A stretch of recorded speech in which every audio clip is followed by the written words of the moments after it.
As a deer hunter, I want to know all I can about America's favorite big game animal. That's why I became a deer farmer.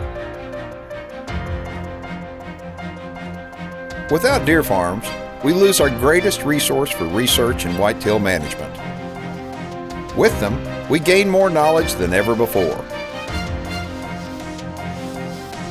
Join me as we discover the truth about whitetails and meet those who work every day to preserve this great species for future generations. My name is Keith Warren, and this is Deer and Wildlife Stories.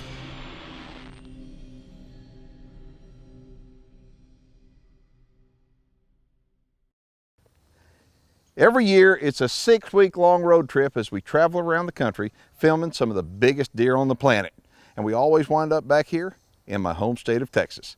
Today, we're less than an hour east of Dallas at the Big Rack Ranch.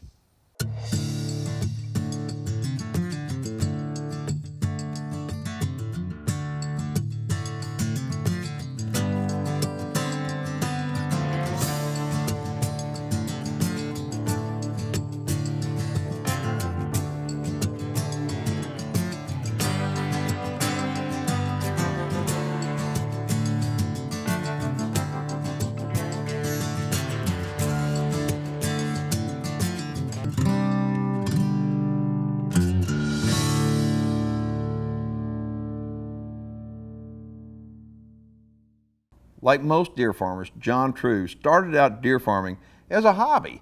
And all of a sudden, after a few years, he started growing some really impressive deer, and he realized suddenly that this hobby could turn into a very profitable business. I'm John True with Big Rack Ranch. We're located about 45 minutes east of Dallas, just north of a town called Terrell, Texas. Our breeding operation is located inside a 2,000-acre ranch. We've got about 60 acres, roughly 35 pens, about 300 deer. We've been breeding whitetails here since the late 90s, and our goal is to grow the biggest, best looking bucks we can. We like big framey typicals with some character, whether it be flyers and kickers and drops. Love helping people out, selling bred does, selling breeder bucks, stocker bucks, whatever it could be, to increase genetics on other ranches in Texas. I first came to Big Rack Ranch back in early June. The fawns were really young. They had just been born, and many of them were meeting their surrogate mothers for the first time.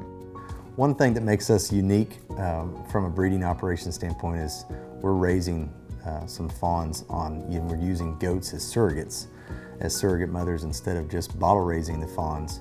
We're actually taking the goats and letting them raise them themselves. It's still on a timed basis. We're started out at 4 times and 3 times, 2 times per day. We're not leaving them with them all the time. It still takes manpower and it takes time, but it cuts down on cleaning bottles and buying the milk, and so it's been a great thing for us, and we've had great results with the fawns. All right, let's say you've got a piece of property, a high fence piece of property, and you really want to supercharge your genetics, but you don't want to have a deer farm. There's a way to do that. It's called the DMP program. And what you wind up doing on your piece of property, you have to get it licensed through Texas Parks and Wildlife, but you put up a high fence, and then you capture the does that are on your property and you put them in that little high fence pen area. Well, what do you do for a buck? What you do is you call John True and you get a DMP buck, and you lease a buck from him. You take a look at his pens. His pens are full of giant, good-looking, deep pedigreed bucks. You lease that buck. He'll deliver it to you, say in November. It will breed all the does, and he'll pick it up in January. And so all those does are now bred, and they're in that pen. What you wind up doing is you leave those does in that pen, and they have food and water, and they just incubate those babies, and those babies are born in that pen. They're born and raised in the pen, and at some point, you open up the gate, you let those deer out onto that piece of property, and you have supercharged your genetics. I love helping other people out, ranch owners in the state of Texas that call me needing help, looking for advice on their place, big or small, a couple hundred acres, a couple thousand acres. It's a passion of mine to kind of get into it and figure out a plan that works for them, put a package of does together, maybe include a buck or not, but just ultimately get them to where they want their land to be at the end of the day. Whatever their goals are, whatever they want to produce, whatever they want to have on their ranch, it's I take a lot of pride and joy in helping others get to that success. I first came to Big Rack Ranch back in early June. The fawns were really young. They had just been born, and many of them were meeting their surrogate mothers for the first time. You better not. You can't put that on. I won't. It's going on the show. I won't write you a check. And that's going on the show, Don't too. do it. Deer and Wildlife Stories is brought to you by the North American Deer Farmers Association, New Dart, the North American Deer Registry, Bean Fence Company, WinADeerFarm.com, the Texas Deer Association, Newport Laboratories, Game Management Systems, Shock Effect Maximizer and SeaCal, Deer Guardian Misting Systems, BuyMyDeer.com, Dr. Ray Favero's Whitetail Genetics, Record Rack Deer Feeds, and by All Seasons Feeders. It's a lifestyle. Today's program is brought to you by the Texas Deer Association. Well, howdy, John. Hey, Keith. How Good are to see you. You too. All right, tell me, oh, look at this right here. Who is this guy? This is Ace of Blades last year at 3, and we bred with him for the first time last year, and we'll see him in a little bit. Oh, that's beautiful. So you got babies out of him? I do this year, yes sir. All right, well, I want to see Dos Ancho. Come on. That's got to be Dos Ancho, the famous Dos Ancho. Yes sir, that's him. Oh, look at him. How old? That's him at 5 years old. And you've got some offspring on the ground? We do. We've had a bunch. He had a great set of bucks last year, and we got another set of bucks this year that are looking great. So we'll see them today? Yes sir. And who's this guy up here? That's Kid Dynamite at 7 last year. He was 330. We have a bunch of bucks out of him as well that we'll see today, and we're pretty excited about him. Well, let's go look at some deer, man. Let's do it.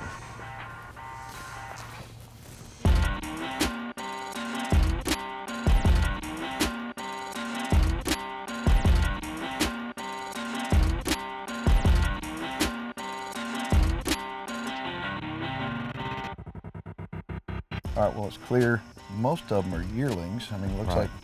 like probably 4 or 5 are not yearlings, right? I mean, these are some nice young deer. We just have, there's 2 in here that we've got one that's a 2-year-old at a witch doctor that I used to cover a group of doe fawns last year. Is he the one with the drop on him? He is. Okay. Kind of lays out wide, and he's been slow growing this year. Yeah, but you I'm can excited tell, about him. Looking at Yeah. him, he's still got a ways to go. I mean, so, but a 2-year-old at a witch doctor, and how many others are in here that are not yearlings? The only one is the buck I call Super Dandy. I can tell which one that is. Yep, he's a big 6x6, and he's 3 this year. And we bred with him for the first time last year as a 2-year-old. So you got fawns on the ground out of him? Yes, sir. Okay, and as far as fawns on the ground out of him, would some of them be being raised by the goats?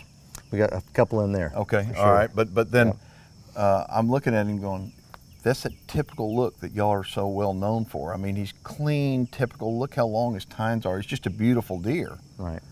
Okay, so, but these fawns that you got on the ground are the first group out of him, so Yes, you sir. really don't That's know what right. they're going to go into. That's right, and I'm excited about him because he's out of he's out of shadow, but the bottom side, his mother is Monarch on Yankee Doodle Dandy, so really cleaned up a classic bottom on that, and Okay. He's got a look that I love. The rest of them in here, they all won then? They are everything in here. We've got some Dos Ancho, some couple of really nice little yearlings that I'm excited about. Mm-hmm. There's one in there, Yellow 410, I'm real excited about, and there's a couple. He's a G-Hammer son. Okay, you know, as you talk about the pedigrees, not to interrupt you, but you're talking about the pedigrees, and we mentioned Dos Ancho. Okay, Dos Ancho is kind of like, right now, he's your marquee buck. I mean, he's Right. the one that's really getting it done. All of them are getting it done, but he just has got the look that's really, well, everybody's looking for. But I look at every one of these pedigree-wise. Have you got them in the registry? I do, yes, sir. So For in sure. NADAR, you've got, if somebody wants to look Absolutely. at them, that you can just provide a NADAR certificate. Can you email those by chance? I mean, if somebody was watching this show and said, look, I want to see their certificate on Yellow 410 right there. Absolutely. Could you just email it to them? Sure. And folks, what NADAR is, it's a system that people in the deer farming community wind up using to be able to look at pedigrees. And if you're a member of the Texas Deer Association or NADIFA, you're in NADAR, you can go online 24/7 and check out all kinds of stuff. There's guys that spend hours doing that. It's a great tool. It is a great tool to check out the pedigrees, to be able to predict what we can grow here. And I look at it and I think Dandy is a dandy. He's absolutely beautiful. He's got everything. But then again, I'm looking at the witch doctor son again is called what? Medicine Man. Medicine Man. Why can't I remember that? Okay, but look at him. I mean, he's beautiful. And I think both of them, the Medicine Man, I'm kind of curious what he's going to go into at 3. But at 3 years old, you really pretty much have a good idea of what they're going to be, don't you? Yes, sir. Yes, so sir. when do you use them for breeding? At what age? If I have yearlings that I'm excited about, I'll usually let them cover some doe fawns, just expose them to some doe fawns, and if I can get some babies out of them, and then they turn into something at 2 or 3, then I'm a step ahead. Right. Which is great, but usually I won't start until they're 2, and try to keep it where it's a manageable number for them. And by the time they're 3, I know if they've got what I want in there, and we'll start concentrating more on getting numbers. Well, Dandy has got what you want, I guarantee you. I love them. Deer farming is not only a profitable business, but it's a fantastic way of life. And if you've ever thought about becoming a deer farmer, there's never been a better time than right now, because we're setting somebody up with a deer farm. That's right, they're going to be able to win a deer farm. If you'd like to find out more information and to register, just go online to winadeerfarm.com, and good luck. Today's show is brought to you in part by BuyMyDeer.com, your online source for monster whitetails. Closed captioning for Deer and Wildlife Stories with Keith Warren is brought to you by Keith Warren's Texas Hidden Springs Ranch. All right, this is from a fellow by the name of Gonzalo. He's at Tensaw Parish, Louisiana. I love it down there. It says, "Hi Keith, I love your show and I watch it over and over again on YouTube. Like you say, deer are magical animals. My question is, why do so many people get CWD confused with EHD? If I can understand it, I would think that most people could, and hope that you can explain." Gonzalo, great question. Okay, both are diseases that deer get. CWD is chronic wasting disease. EHD is episodic hemorrhagic disease. CWD is a very slow killer. EHD is a very quick killer. CWD is very, very rare. EHD is very prevalent. When deer die off in massive die-offs, they're dying off from EHD, not CWD. The media has taken CWD and blown it way out of proportion. So I encourage everybody to become more informed on the difference between EHD and CWD. Gonzalo, that's a great question. All right, so this pen, first off, I'm looking at it, I'm going across the board. There's just real pretty deer. And it seems like so far I've seen older deer, older bucks in with your yearling bucks. And right here I'm looking at that deer and I've been trying to think, who is he? And that's got to be, what do you call him, Ace of Blades? Ace of Blades, he's 4 this year. Yeah, I was going to say, because to me, I mean, I'm sitting here, I'm familiar with the deer that you had last year, and I'm looking at him going, okay, to me, he's 4, right? Yes, sir. Okay, he looks better at 4 than he did at 3. Do you think so too? I think so too. He cleaned up quite a bit. I've always loved him. I loved his pedigree for my breeding, and his look more than anything. His good main beams, and he had double rode up last year, really on both sides, and he worked well with some other girls that I had, and so I bred him, and I bred him to about 10 girls or so last year, and I really think it had something to do. He cleaned him up this year, and I love his look. It's still great. He's still just wide open, and he doesn't really turn back in. His beams just keep going out. Yeah, he's beautiful, and if you're wondering how many does would a guy typically use if he wasn't artificially inseminating, how many does would he put a buck on to breed? How many would you say? I mean, max, before he really starts going backwards. Right. I mean, 20 to 30 is kind of as a high number. And I'm like at 20 level. I mean, I don't have a problem breeding one to 20 does. I mean, but if you look at Ace of Blades, I mean, with only 10 does exposing him to, I know you've got fawns and out of the ground out of him. Yes, sir. And the deal is, it didn't do anything. It kind of, in actuality, it helped him out. But there's some. Who's this other big deer in here? That's a 2-year-old. It's a Kid Dynamite son. Oh, okay. And he was another buck that covered some doe fawns, or I exposed some doe fawns to last year. I call him Cherry Bomb. Oh, well, he's got it going on. Yeah, he's a big boy. But he and Medicine Man covered the 2 groups of doe fawns last year, and he's big.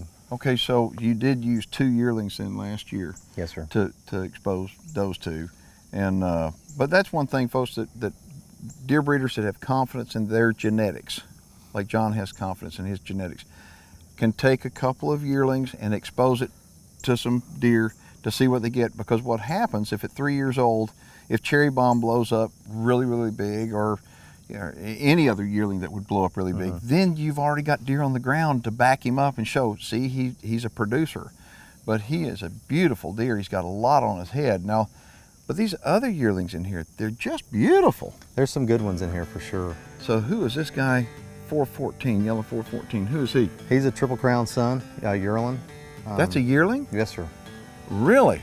He looks good. Holy smokes. Okay, blood-wise, I mean, when you hear Triple Crown, everybody, when you hear Triple Crown, perk up, because Triple Crown has gotten it done. And look at that. I mean, as a yearling, he is beautiful. Thank you. He has a twin brother too, and they're both big. All of the bucks out of those breedings have really looked good in the pens this year. Wow. Okay, if somebody wanted more information about Big Rack Ranch, give them a website to go to. Sure, www.bigrackranchwhitetails.com. Now it's time for the Beam Fence Minute.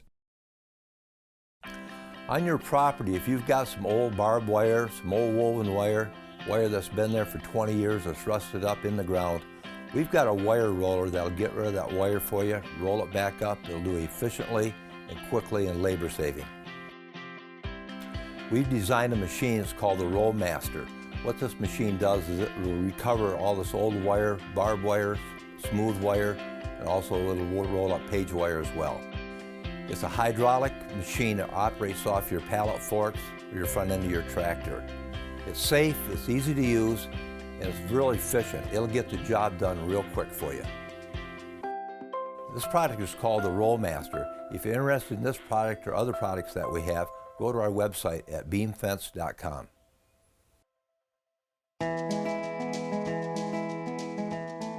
All I can say is wow. It looks like they're all 3-year-olds? Everything in here is 3. Holy smokes, John.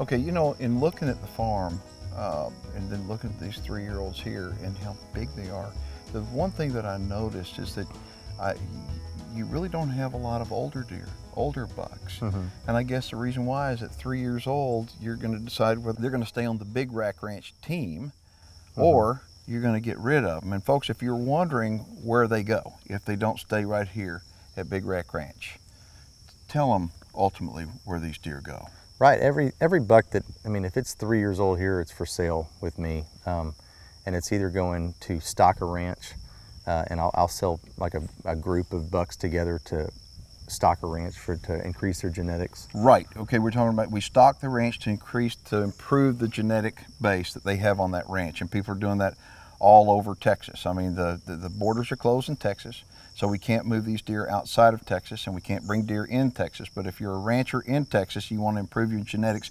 with good quality deer, the best way to do it is to call John and get some good quality deer. And literally the best time to do that is now, come in August, so you can see the deer and they can knock them down and they move them. We have to do it by a certain date with Texas Parks and Wildlife and deliver them. He'll deliver them right to your place in a trailer, and you've got instant genetics. So that really is just the first option for 3-year-old bucks like this. And I know another option that you have would be that many of these deer, because they all have a phenomenal pedigree when you start looking at them, and I know you use GMS, right? Yes, sir. Okay, and GMS is one of the greatest management tools as far as a deer breeder has ever seen. Tell everybody what it is and why it's such a good tool. GMS for me is everything as far as breeding goes, as far as making decisions on what to breed and when to breed it. For me, as a management tool, I can go into the Pedigree software and enter individual animals and then track their offspring. I use it to submit DNA. It's very user-friendly from that standpoint as far as submitting DNA samples. And then when the DNA samples come back, it instantly uploads into my GMS where I don't have to enter any information. All right, somebody wants more information on Big Rack Ranch. Give them a website. www.bigrackranchwhitetails.com. Looking at the deer on today's show, it's easy to see how much time and effort's gone into the breeding program. The result?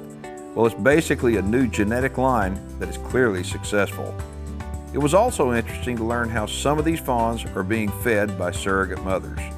If you have any questions or comments about the show, I'd love to hear from you. Look me up on Facebook. I'm Keith Warren, and thanks for watching Deer and Wildlife Stories.